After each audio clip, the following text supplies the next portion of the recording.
Əgər sən gücə işləmirsənsə, ümumiyyətlə sənin silavoy gücün yoxdursa, əzələ böyüməsinin başını burax. Sən zala gedirsən, əzələ hardasa öz tonusunda qalır, yəni formasında qalır.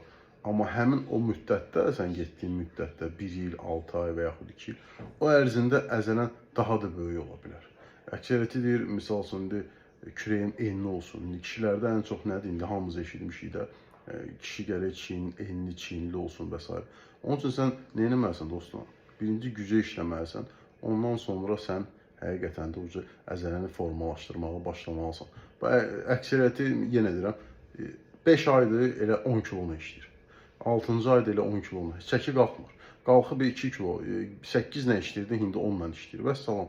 O müddətdə sən 17, 18, 20 kiloya qaldırmalısan. Nə qədər yəni silavoyun varsa, o qədər əzələn yəni inkişaf eləyəcək.